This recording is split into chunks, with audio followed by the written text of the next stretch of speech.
I'm Brian Batista. My friends call me Bunny. It's a long story how I got that name, but we're gonna go with it today. I'm gonna teach you guys how to draw the Atelier way. At this school, I wanted it to be the old way, where we're not reliant on technology and we learn actual skills here. So it's a skills-based art school. I'm gonna show you the skills of drawing.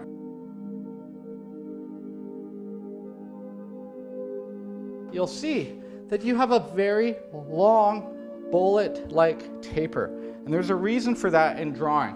We're not gonna hold our pencils like we learned in school. That is specifically for writing. We wanna hold it like a wand, like Harry Potter. And we're gonna start with some lines. So I want you to think of this like a warm-up exercise. We're gonna use our shoulder first, our largest muscle, and we're gonna draw a vertical line. And I want you to do 10. Put your tip at the top of the page, maybe an inch from the top, and just let your shoulder allow gravity to pull it down. We also need to be able to draw a horizontal line. So you're gonna hold the pencil a little different. You can choke up on it. And you're gonna be like a samurai with a sword. You're gonna cut across with your palm up, and then flip your fist over and cut across with that facing up. We're gonna cut across the page now. Just go right across those straight lines like that, like you're cutting. You're gonna try to get it to be straight, and you're gonna try to get it to be level. So now when you're doing this, you're using your shoulder, but you're also using a little bit more of your elbow because you're turning. We're moving down the arm for the muscles. This one I call the horizontal line, the laying line. Because in the pictorial space, if I put the lines close together and further apart, you get the illusion of depth. So we've done a vertical line and a horizontal line. The other straight line that we need to draw with is diagonals. We need to be able to draw 360 degrees diagonals, like a clock. So this is where our paper is going to come in handy. I want you to put a couple dots where lines intersect. And by using these dots, you can draw different diagonals. You're going to use more of your forearm now like this. Try some more variety. Try to get different degrees of inclination, so they're not all 45. All the lines that you're learning right now are what I call structural lines. But we're training our eye to go from one point to the next. So drawing is going to mimic what we look at and see. Drawing will also mimic what we see in our brain, how we communicate outward without letters. You know, they say a picture is 1,000 words.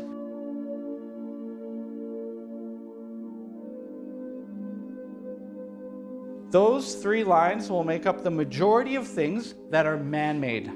But nature's a little bit different. So I'm going to show you the three types of lines of nature, which I'll call the organic lines. So somewhere else on your page, I want you to draw 2 dots anywhere. This one's going to take the turning of our wrist now.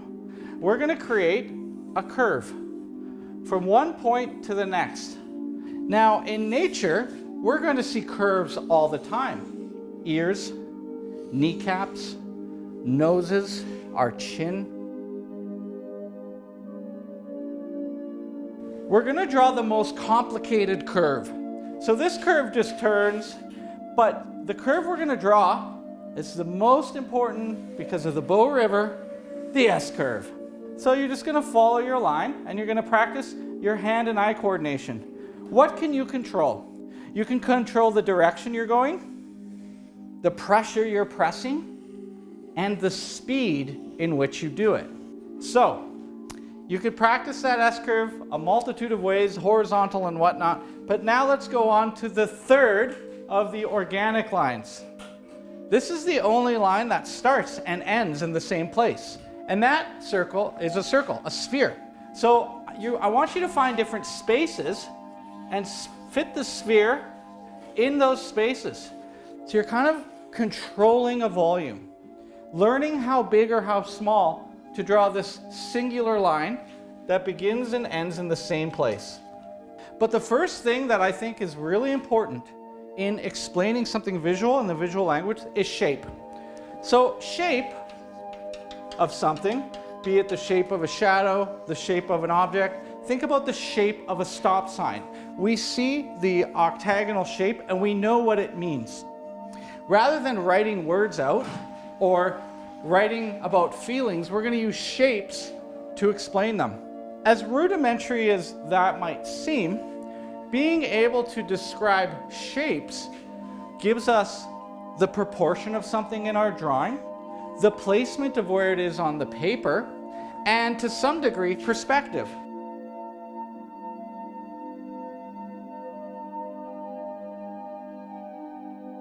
The next one is going to give it roundness, and that's value. I think value is the most important thing to learn, and it's where we're going to use the side part of our pencil. But if you look, I'm going to use this part of my pencil, and I'm just going to softly go down. I have everyone practice a 6 by 6 inch square because it allows you to control the tone. Just nicely, meditatively pull down. It's very relaxing. So the human eye can see 40 values. This here is just 9 of light and dark. Objects, the things that we're drawing, look three-dimensional because of the light or darkness. If there is no light, you only have darkness. You have no dimension. The light has a few qualities. Its intensity, how bright it is, how much exposure you need. And so the reason your art might not work or look correct is because the angle of the light changes or the quality of the light. One light is soft, one light is hard, one shadow is this way, one shadow is that way. So we have to consider that. The other thing to consider is its color temperature. So the other interesting thing I think of is that there's two types of shadows. There's the core or form shadow. So that's the shadow that's going along the object, and it touches down where the cast shadow meets. The other shadow is the cast shadow. So this is the shadow that this object blocks from the light. And so it would behave different if it fell on another object. So the cast shadow and the core shadow are what give us form, what give us the dimension that we need. Because that brings me to my fourth point about what we need to learn to be good artists, and that's color.